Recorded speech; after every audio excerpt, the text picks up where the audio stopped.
Hi, this is Mark Arnold with another episode of Fun Ideas Podcast. And on today's show, we have a special guest of Douglas Plomitallo. And he's a friend of a longtime podcast listener, friend, uh, etc., who has brought me various musical guests and other people. Charles F. Rosenay, so we'll give a shout out to him. Hey. And so, anyway, Douglas, I wanted to welcome you to the show. So, Hey, Mark. Thanks for having me on your podcast. thank you. It's an honor to be a guest. Thank you. So, I every so often I ask Charles, "Hey, I'm not a big guest. Anybody new or even repeat?" And he says, "Oh, I have a friend named Douglas. He does Scared Stiff TV, and I've also appeared in some of his various horror films." So, how did that start, and how did you get into that? Yeah, I met Charles, I want to say about 2010, and I believe it was a Craigslist posting. Hmm. But they say don't meet people on the internet, but Charles proved to be an exception to that rule. He became a good friend and someone that I've worked with a lot over the last decade. Mhm. So, yeah, but it all starts on from Craigslist. Hmm. And was he advertising something, or were you advertising something? What was the genesis of why you had to link up? Well, I started my web show in 2008, and I was just trying to get new faces because I have a trusted and true acting troupe that I use, but I kind of want to introduce some new faces so it wasn't the same faces every movie that I put out. So, I just put out some feelers anyone's interested in acting, and it was one of the greatest phone calls I ever had. Like, it was someone that was that close to me. He was probably about a half hour for me, but Mhm. someone that was just as passionate about horror movies and everything scary. So it was a very fitting connection that we made. Mm. Now, I hate to say I haven't seen any of your horror movies, but what does Charles do in these? What type of characters has he played? Yeah, so Scared Stiff, I've done 83 short horror films in 15 years, and it's kind of an anthology series, so they're not Mm. connected. So we've had the same faces coming back playing different characters, and Charles has played a priest a couple times. He's played an owner of a haunted attraction, so it's not that much of a stretch. I kind of typecasted him there, no. But he's played a variety of characters, and he's really good. He's very flexible. Mhm. He can play a number of roles, good guy, bad guy, in between. Hmm. So I think he's maybe about a dozen movies we've done together. Okay. Yeah. Is he a quick study and everything? He just learns his lines and everything. See, that part of him I don't really know about, other than I know he's done some acting. So, um, Yeah, no, he's never struggled on lines. Like, he's always been off book. I don't think once he's ever asked for a line. mhm. He's solid. He's a man of his craft. you And do know. you give him different types of roles? Or are they always humorous or what? Because he's a funny guy. So I don't know if you try to play to that, or if sometimes you do something really dramatic or scary, or what type of. Well, the first thing he did, he was a vampire, and that was a serious role. And Mhm. I think, like I said, I use a lot of actors over and over, and sometimes when I get to know them, Mhm. I'll write with them in mind. So I've given him some funny parts, like Tiny's October 31st. He was the star of that, and I Mm. definitely had a mind from the beginning to play the role. So I definitely wrote some things, you know, thinking of his delivery, how it would sound with Charles saying it. He's very versatile. He's funny when he needs to be, he's serious when he needs to be, you Mhm. know, talented So, guy. the other people that you use as your regular acting troupe, how did you meet some of them? Same way of Craigslist or other A sources? lot. Well, a lot was based from Craigslist, and then sometimes I would work with someone several times, and they would be like, "Hey, I have a friend that wants to act." Mhm. So I would meet them through the friend I met in Craigslist. So the the Facebook and Craigslist have been very fruitful for me in my filmmaking career. But my cousin is Annalisa Robertson. She's been in about 2 dozen of my movies. Mhm. I've used family members. I've used, when my dad was alive, he was like really helpful. He would fill in wherever he could. But yeah, it, I'm starting to diversify a little bit with my Mhm. actors. But yeah, a lot of it stems from meeting strangers online. So when you got started with this, you said 2008, right? Um, what was the impetus to start? I mean, I assume you were always a horror movie fan, from the beginning, but Oh, that doesn't always parlay into, making films, writing films, producing films, whatever you do. So how did that start?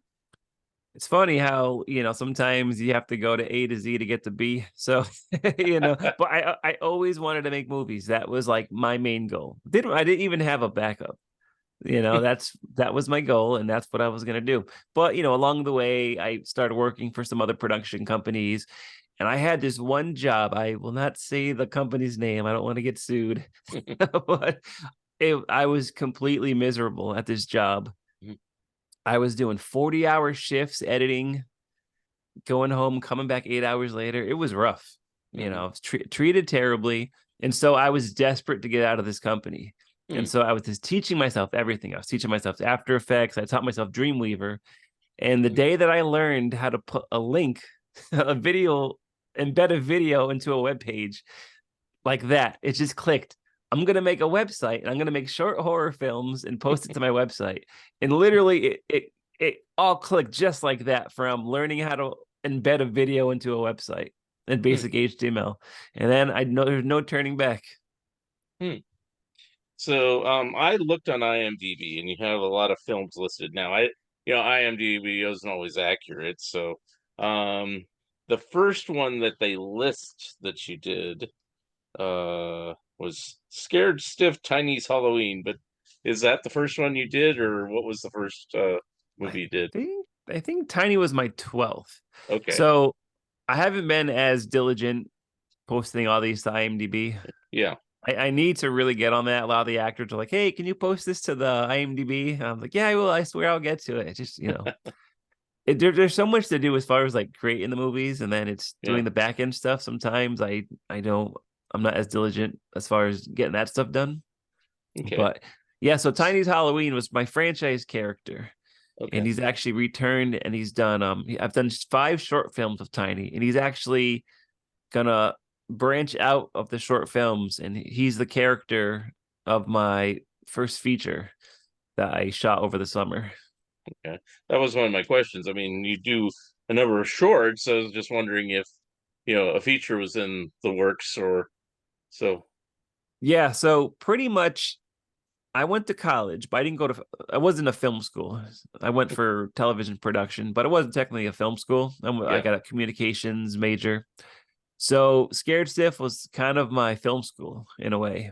Mm, I learned by making and then hearing reviews, mhm. a lot of times negative reviews. It looks like crap. Do you shoot it on a potato? And that's the thing. You got to learn to, there's a lot of harsh criticism, but you still got to kind of learn. If enough people are saying, why does it sound so terrible? Okay, there's clearly an issue with my audio. And I knew that these things looked amateurish to begin, but Mhm. I can only get better by doing.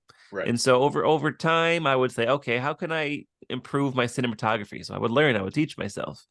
So over the years, I just became you know, spending hours and hours every week doing tutorials, learning how to light, learning how to make it sound better, Mhm. and learning by doing. And now it led to this past year, I finally, plunged down my wallet and I funded my own feature that's Mhm. in post production right now. Now, in all these films, what roles do you play? I mean, not acting, but I mean, as far as crew and everything else, what are you doing each film? So for the most part, I write and direct. Mhm. I've had a couple different people who've submitted scripts over the years, but I want to say, 95% of the movies I've written myself. So I write and I direct. I generally Mhm. do camera and I'm the DP and I Mhm. edit. So, Mm. So you do quite a but, bit of but, but it is yeah. definitely still, even though I'm, wear a lot of hats, it's definitely a team effort. I have an awesome composer. I have people that do, that help out with sound and just are overall just I found a crew of people that is very passionate about filmmaking and Mm. they want to learn. So They want to be part of it. you generally use the same crew of people over and over and over. You don't. So yeah. So what I found our niche is why we lasted so long. And we've primarily had the same crew from the beginning. So that says a lot. We've Mhm, been for 15 years have been kind of hanging out. It's kind of like when we make our movies, it's just like we're having fun, we're hanging out. But it's a lot of people that want to make movies, mhm, but they just don't have, you know, they're not able to do it full time. So mhm, pretty much everyone in our crew works full time jobs, mhm, and then we get together on the weekends or at nights, and we live our dreams. We make our movies. mhm. So Now, what inspires ideas? Obviously, they're horror films, but I mean, you can't make the same film every time. So, I mean, uh, where do you get your ideas? they come from all different spots. I tell you, like a couple of them actually came from dreams I had. Hmm. Some of the more wild ones came from dreams, and I woke up and I'm like, I gotta write this down. you Mhm, know. And then sometimes I'll just I'm a big hiker, and I try not to listen. Like I try not to fill too much of my day listening to podcasts or music. I like to have like an empty head. So when I go hiking in the woods, I don't like to have anything in my ears. I like this just to be lost in my thoughts. And that's generally when my best ideas come, or in the shower. It's just I think it's I I know think how that sometimes, is. Then you have no paper. yeah, I think it's just when I'm not filling my head with other media or other stimulus. When it's like that's why like I do a lot of puzzles, or I'm doing my puzzles. Sometimes I'll come up with ideas. I think it's just when it's quiet and I Mm, could just think. So yeah, they come from all different sources. My ideas. mhm. Now, when you get an idea for a script, do you have the whole script planned out ahead of time, or do you work on just the ending or just the beginning, or what do you do typically? Oh, man, it really depends. Sometimes the ending is the first thing that pops in my head, and I work Mhm, backwards.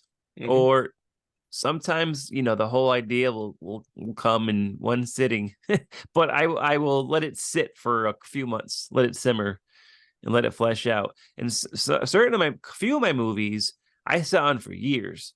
Like I mm, felt like I liked the concept, but it wasn't there. And so I would sit on it for a while until finally something will click. Like Tiny's October 31st came out in 2019. mhm, I think I had the idea for that first popped in my head as far back as like 2010, mm, but it wasn't a complete idea. I just knew like mm, would be a cool concept, but I sat on it for a while. mhm, And then eventually something will click. I was like, oh, okay, that now it makes sense. You know what I mean? And now I mhm, can write it.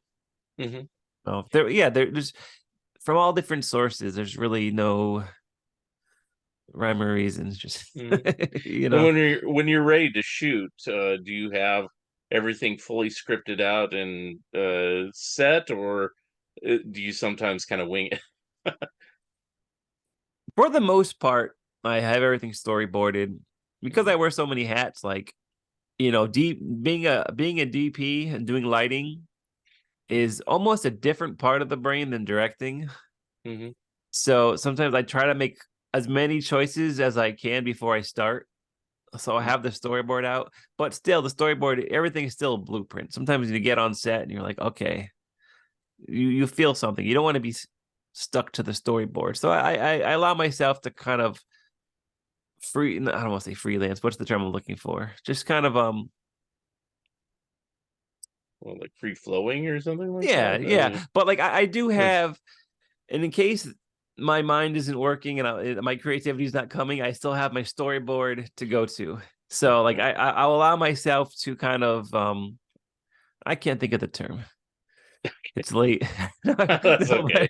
That's okay. but you know what I mean. Like I try to allow myself to think in the moment, but Mhm. if all else fails, I have my storyboard. Now, most of the films you worked on just come out with all this prep work you've done.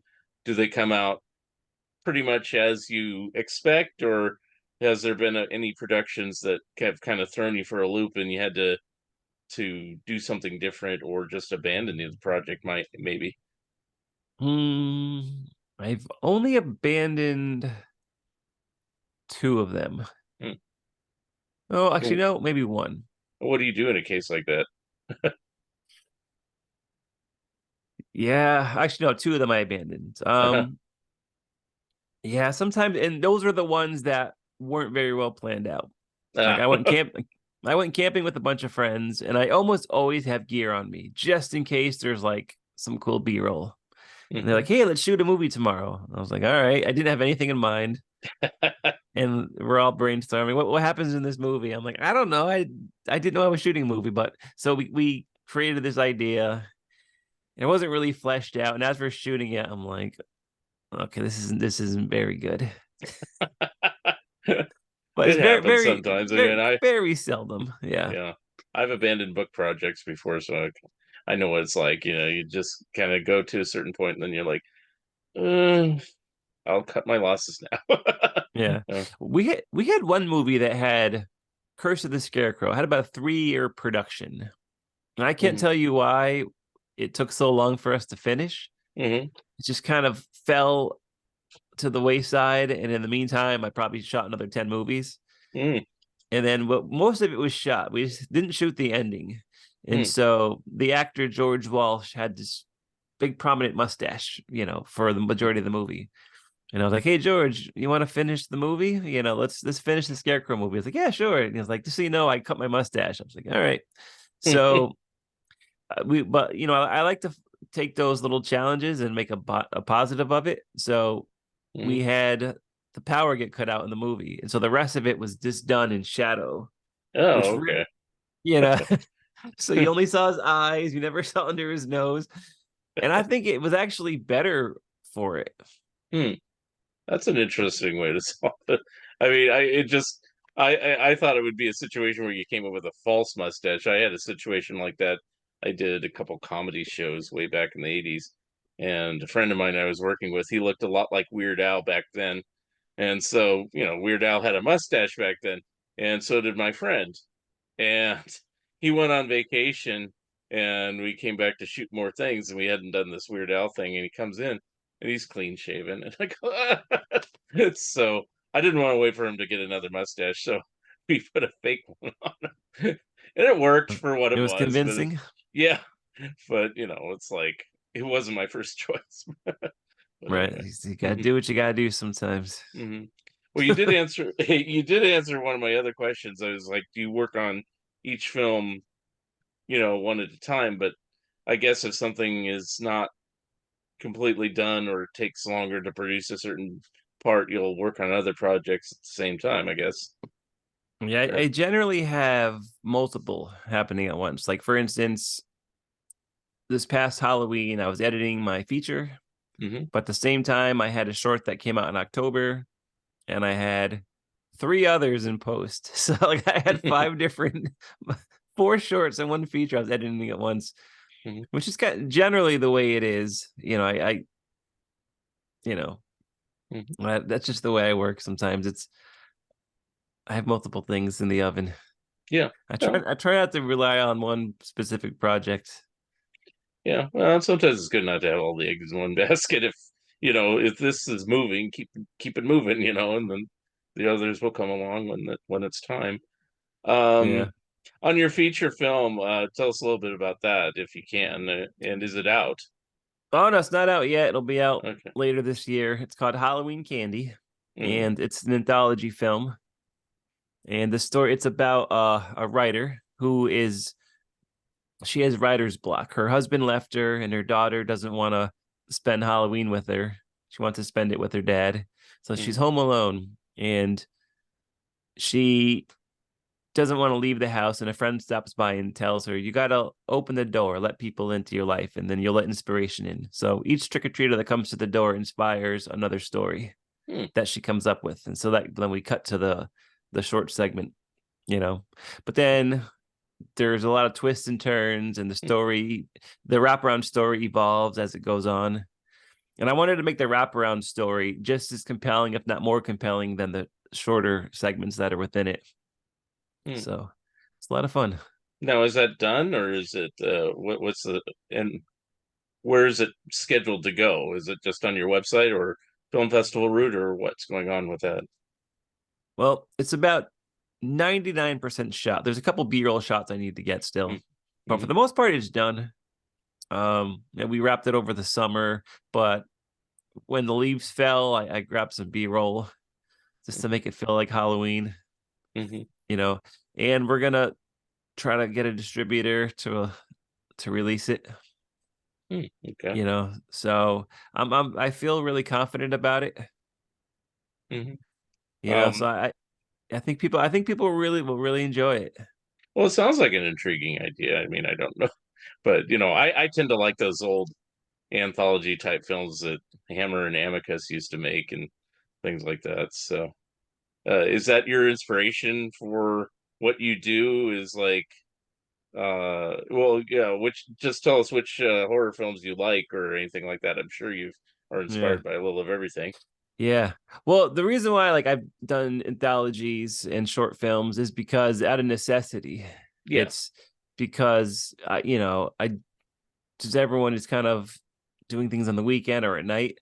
I just yeah. can't really shoot anything that has any person in it for too long. So like, so the shorter film helps everyone's involved schedules a lot better. Hmm.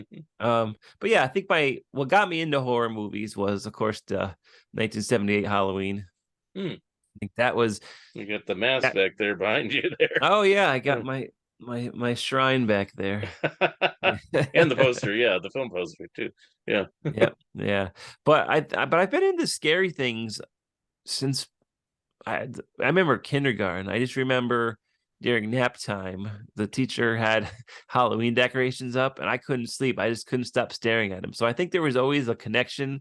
I was always drawn towards, the scarier stuff. And then when I saw Halloween, I think I was probably 9, and I was Hmm. just like, it was something so different than anything I've seen, Hmm. and it just started a whole passion.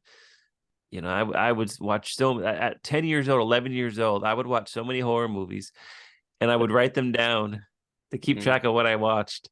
And then my mom found the little clipboard. She's like, "What is all this?" She's like, "You're not watching these, are you?" I was like, should no, you know. So I was limited to one a week. I still snuck more in, Oh but wow. I was only limited to one a week. Hmm. You know, Yeah, I think I broke through in horror about the same age. Yeah, but when I was younger, like 3, 4, 5, whatever. Um, horror movies, especially ones with the monsters in it, kind of terrified me. So I kind of stayed away. I'd see like Famous Monsters magazine on the stands, and I'd like when I was, pretty young, and then later, I became a regular reader of that and other horror magazines and things like that. So, you know, yeah, and the changeover probably was about that same age, 11, 12, whatever. yeah. So. And the reason I have my shrine back here, Hmm. I remember it was a Fangoria magazine I had bought in '96, which changed everything for me. Hmm. Because I was always told, like my mom always, she didn't know anything about horror movies, but she was like, people just do horror movies like to trying to break through so they could do real movies. You know Yeah. what I mean? Like, Well, so like, yeah, that's a common way of doing it. Yes. but I was like, but I don't want to do real movies. I want to make horror movies. You know what I mean? Hmm. And so I didn't realize that that was a thing that people can do. And Yeah. then when I read my first Fangoria magazine, I was like, wow, like there's a lot of people that love this stuff. It's not just me, and Right. it really opened the door. Like I could just focus on scary movies, Hmm. And so it was this movie that was in the magazine that really like this specific Halloween 6, was well, I was reading about it in that magazine, which really like the green light went on, or the light bulb went off. Like, this is what I want to do. I want to make scary movies. Hmm. That's my little shrine to remind me of that. Now, now that you've made a number of horror films, do you still enjoy it? Do you still want to make more horror films, or are you wanting to do other genres just to try it out?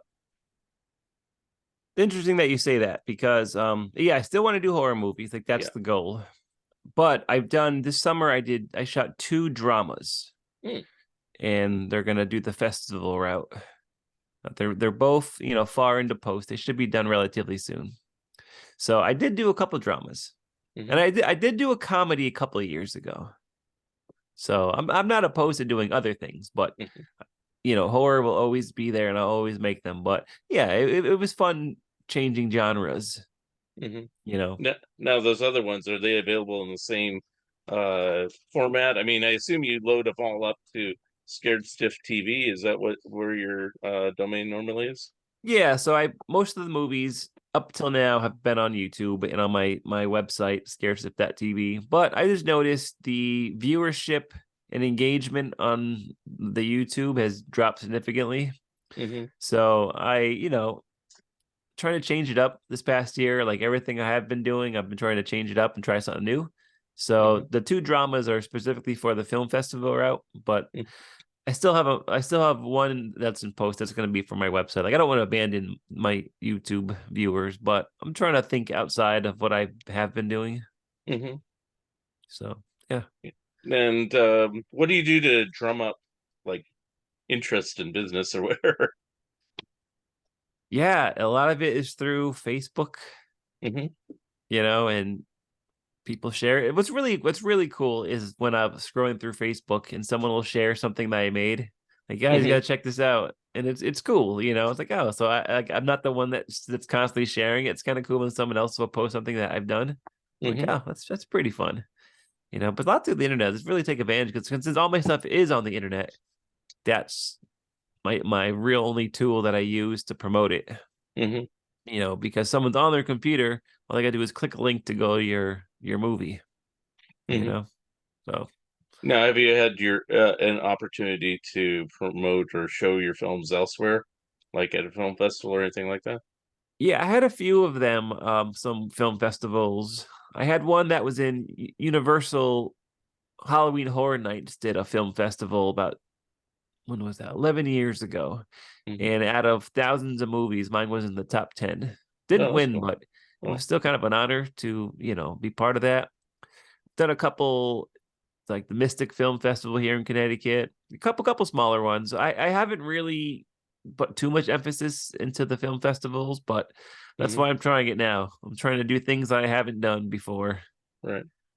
Have you done other podcasts before? I mean, like I said, Charles is the one who said you should talk to this guy, and I said, okay. Yeah, so I've done a few over the years, but I actually started my own podcast back in October. So what's that about? More horror? Of course, yeah, it's Yeah. the scared. What else? No, the, Yeah. the Scared Stiff Horror Podcast. So Hmm. it's been a lot of fun so far. I have guests on that do different things in the industry. I've had makeup artists, costume designers, writers, directors, and we're just talking shop. Talking about the things we love, horror movies, Hmm. and just it's been a lot of fun so far. Hmm. And any plans for other kind of like side projects like books or anything like that, or you're just not interested in anything like that?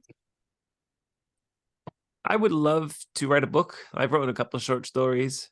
Hmm. I just know as of it's probably not anytime soon. Hmm. I feel like I have kind of I work full time on top of doing the movies and the podcast. And I just know that a book right now would I feel I would be spreading myself too thin at this point. But eventually I would like to. I did write a couple of short stories. Hmm.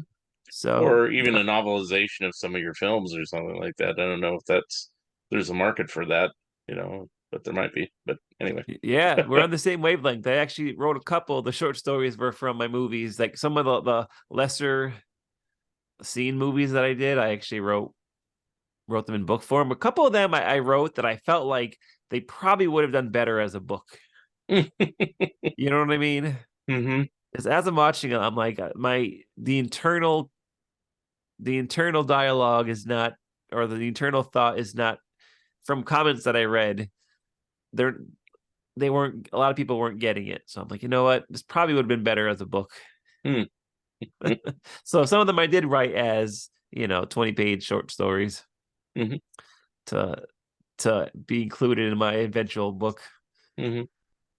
Now, are you Yeah. a filmmaker that's usually happy with their work, or are you one of these types like George Lucas? I'll use him. who has to tinker and remaster and add scenes later on, or is like once you commit it, you're done? Yeah, I've never remastered anything. Mm, I guess it gets to the point, that once I'm done editing it, the delivery is my least favorite part.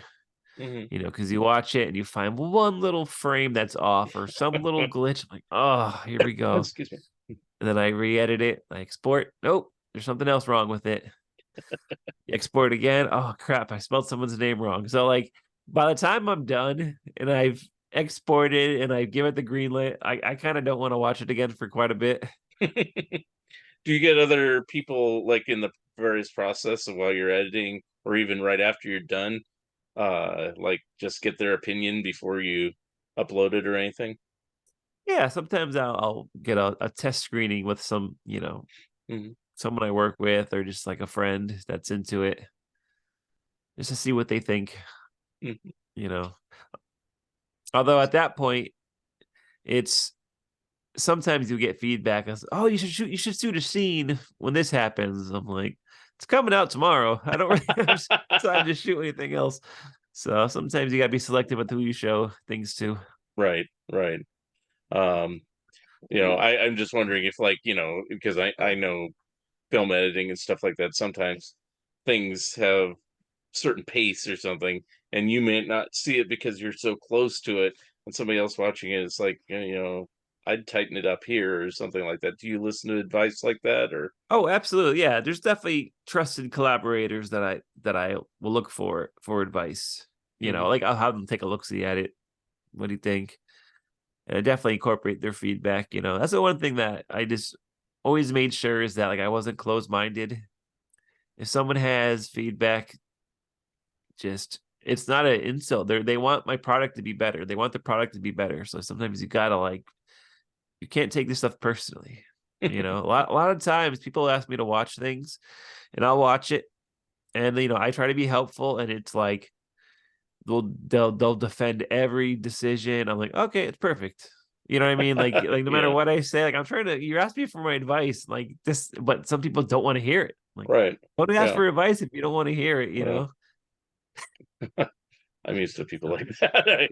Or I know about, I should say, I know about people like that. It's like, it's kind of frustrating. Oh yeah. well, you know. But I know like that there's certain things that I won't even like sometimes you get too lost in your product that you need someone to watch it because there's certain things that I'll just not even think of. And someone will be like, hey, why is that guy asking you this or whatever it is? That's Mm, a good question. You know what I mean? Sometimes like it's so good to hear another opinion or another thought mhm, because if someone else is questioning something happening in the movie, then someone else will too. And sometimes I need to address it. yep.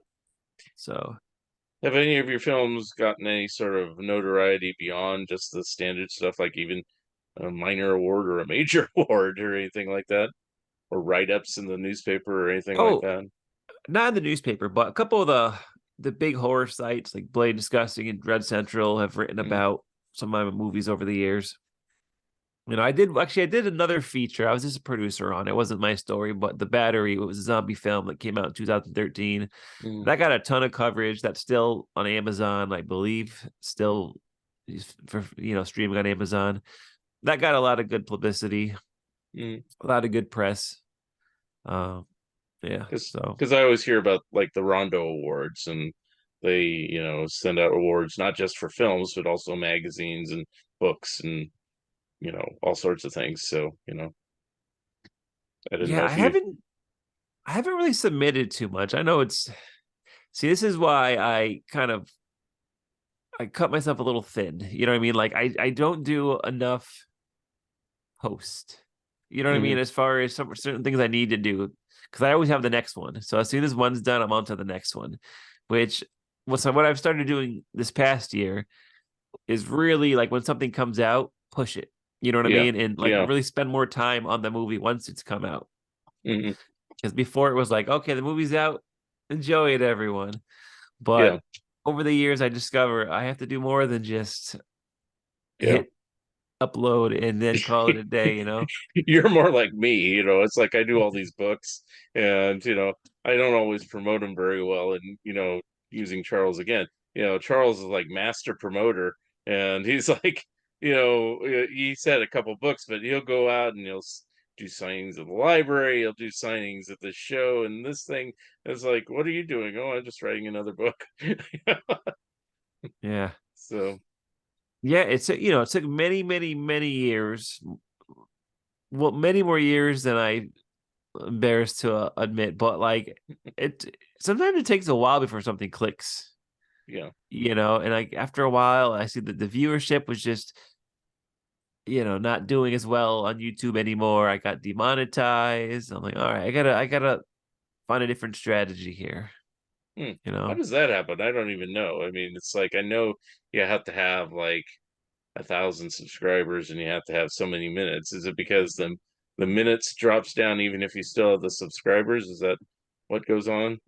I think, well, I don't know about today, but when I got demonetized, if I had enough subscribers, but you had to have a certain amount of minutes viewed per month, Right. and I was falling short of that. Hmm. So, because another thing with my channel is that I was putting out, it wouldn't be a movie every month. It might take a few months between movies. Oh, I So, see. so I didn't have continual content, you know, Hmm. and so I really wasn't hitting those monthly hours I needed. Hmm. But I wasn't, even when I was making money, it wasn't that much. You know what I Yeah. mean? Yeah. It'd be Yeah. like $10 a month.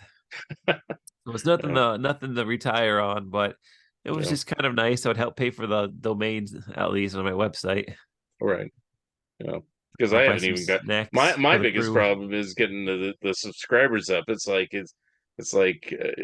1,000 is the magic number. And I see some people with millions of subscribers. And I go, I guess I should just start putting up like old cartoons I like or something. I don't know, but it's like it wouldn't be honest, subscribers. That's how I see it. It's like I'd rather have people wanting to see my podcast, so And so then it's yeah, I also learned the subscribers actually isn't even a good indicator yeah. because I think I have 6 or 7 thousand subscribers, Hmm. but I won't get 7,000 views on a video. Like when it comes out, it takes a while before it gets those numbers. And Hmm. so when you can kind of see where the views are coming from, Hmm. and maybe a half of a percent comes from my subscribers. Hmm. So I don't know if these people are just like, they're subscribed, but then they subscribe to 1,000 other things, and then mine doesn't even show up in their feed. So Possible. Well, also I know you can shut it off so you're not even notified, yeah, you're just a subscriber, but I don't know. It's just kind of a weird thing. And then you see people that put up like literal garbage on YouTube and they got million hits, million views, and they're like big successes, and you're like, what? I'm actually trying to put out like some content here, I know. And I always say like if I'm filming a movie and I'm like on a platform shooting down, I'm like, if this platform falls with me on it, that will get more views than the movie will get on YouTube or on the internet.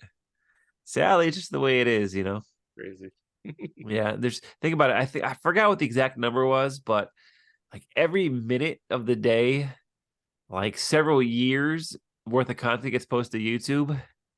Hmm. So it's so easy to get lost in the shuffle. Yeah. Yeah. I mean, I know it firsthand, it's like there's certain episodes of this podcast, high, high, high views, but it's usually because it's a big celebrity or somebody. And it's like, I'm like, this is a good show. You should listen to this one. And it's like 30 views, it's like, whatever, you know, but Yeah. No, I know. honestly, like a lot of times, the only thing that will bring in views, like your thumbnail and the title of your video. Hmm. Like probably the worst movie I did was called Two Girls, One Ghost. Hmm. And that got way more views than anything I did. I want to say 3 times the amount of views as the second highest video, all because of the title and the thumbnail was a girl lying in bed. Mm.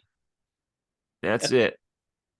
It was probably So the worst thing I've ever done, maybe but that's what you need to do. Just come up with provocative titles. yeah, which um, is kind of a shame, but you think about it, you won't, like I'm not competing against other people putting out horror movies. I'm competing against the guy who's doing tricks with his dog, or the guy playing video games, or a little kid unboxing a toy. Like when you're on YouTube, you're competing against everything. Everything is taking views away from you. right. And So that's why I kind of go it's ahead. kind of odd that it's like it's almost like YouTube should be split into two different things. One for like stories that I mean movies that have story structure and scripts and production values and everything else, and then you know the other stuff, whatever. It's like, but I guess never the twain shall meet. They'll just put everything on there. So I don't know. Yeah. Uh, oh well. Yeah. But I do wish you success with the feature. It sounds like something that seems like the next step, the logical step in doing all these films and everything like that. Correct? Yeah, no, I'm in love with the movie. I'm really happy with it. Hmm. And I don't want to stop doing shorts because sometimes I just like to spend, I have a great idea, but it's great for a 5 minute short. I don't want to spend the next year doing it. You know what I mean? Yeah. Yeah. So I think it makes a great short, but not Yeah. something I want to spend, thousands of hours doing. Hmm. So, but I will always have, I want to continue to do like a feature every year, every other year, Hmm. and then still sprinkle in my shorts with my Hmm. podcast. On your shorts, are they the same length, or is it just the length that it needs to be for the script? Yeah, they're all different. All depends on what happens. Okay. I have different lengths. Like I have my main courses, which is a more in-depth storyline, a lot more characters, Then I have your side dishes, which are things that are maybe 3 minutes that are a fun, Hmm. something quick that you can watch while you're waiting in line at the grocery store. But then I have my bigger shorts, that just are more in depth and a lot more Hmm. production value. So yeah. And again, you don't know how long it's going to be necessarily when you go into it, unless, of course, you're storyboarding it. So I guess you kind of have an idea. But if something works better as a longer piece than say like if you went into it with for 3 minutes and then it turns out 10 minutes is better, let's say that's you'd have no problem changing that, correct? Yeah, like I remember when I first started, there was a 10-minute limit on YouTube. So Oh, I that is so a it was while back, but yeah, I remember that. the early Yeah. days. So I was like, okay, it's gotta be under 10 minutes. And then I think they extended it to like a 15-minute limit. Yeah. And so people were like, oh, people want to see longer movies. So I made longer movies. But then I noticed the longer the movie was, the less people would actually watch it. So people's attention spans were getting shorter. Yeah. And I honestly, like, I can't say I ever cracked the code. I'm like, you know what? I'm just gonna do what I want to do. Yeah. I'm gonna make it the way I want to make it. And then if someone doesn't want to watch it, it's there's nothing you can do. If someone can't spend 12 minutes watching a movie, but they'll spend 9 minutes watching a movie, like I don't know. It's kind of out of our hands, you know what I mean? So I just like, I'm just gonna make the movie the best it can be. Mm-hmm. Now, how many have you done? It says on your website 70, but is that still accurate or is Ooh, I gotta update that. Okay. Yeah, so no, yeah. Well, I've released 83 okay. with three in post, Okay. you know. And how frequently do you typically release films? Well, a lot less frequently now. Like back when I first started, it was about 8 or 9 a year. Hmm. So it was like every month. I would take the summer off. That was my off season, but I would do, release one a month pretty much. But then as I started learning more about cinematography, I became a lot more. I learned how to like make it look good, and I realized it takes longer to do. But also, like I didn't want to. My personal expectations were higher. Hmm. You know what I mean? So I didn't want anything to go out there if I wasn't like really happy with the way it looked. Right. So production started taking a lot longer. Like back in the day, I would shoot a whole movie in one day. You Hmm. know, And now fast forward when I learn about lighting and I learn about sound and all this other stuff, set Hmm. design. Now that same movie would, be 5 production days. Hmm. So you So think over the time, it's an obvious answer, but I mean, do you think you're constantly improving over the years? oh yeah, definitely 100%. Like a lot of people have actually told me, and some people in the industry told me I should probably take my earlier stuff down because if somebody would find that first, they might be like, this guy doesn't know what he's doing. But at the same time, some people have found it inspiring Hmm. by seeing where our stuff is now and then seeing where we started. Yeah. So Well, yeah, but even big filmmakers, they have some interesting weird shorts. Like, let's see, Martin Scorsese has one that's out. I think it's on Criterion now. It's the big shave, and it's this guy keeps shaving, and it's more and more blood and everything like that. There's not much story to it, but I mean, hey, you got to start somewhere, you know. And yeah, so I find it's part of my filmmaking history. mhm, So I leave this stuff up there.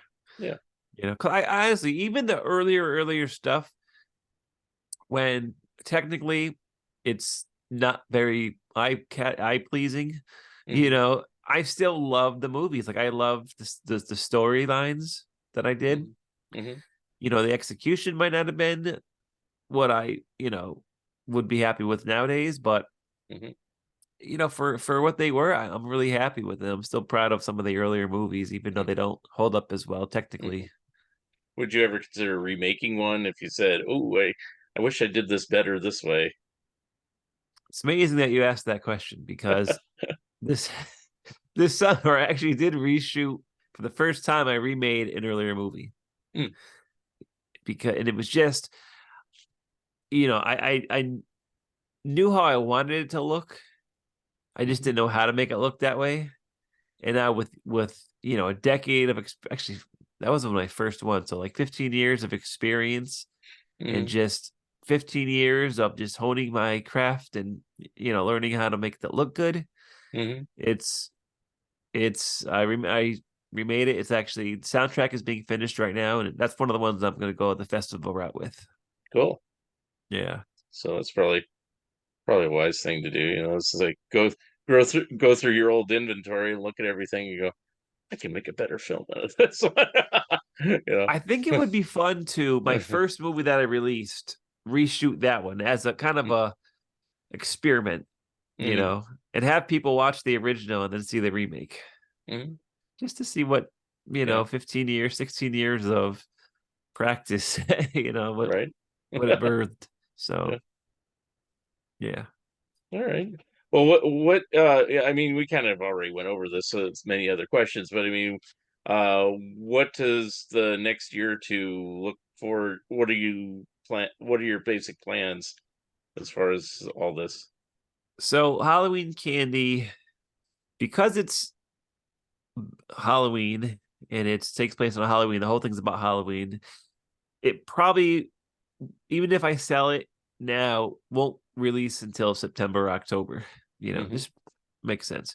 So the next movie is probably going to rely on the outcome of that movie. Hmm. I have some scripts that I want to do, but I just know that I won't be able to really shoot those. I need to get a return on my investment from this first feature before I do the next one. Hmm.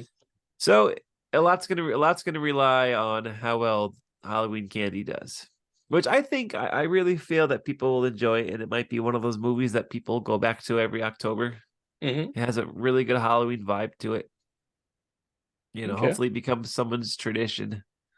Well, it And sounds I just intriguing. Like I said, I have to see it, of course, but it's like hopefully it'll lead to more feature films and other things, other projects. You never know. So, yeah. okay. We have All a right. bunch of stills. There's some screen grabs and some stills from the movie on my Instagram.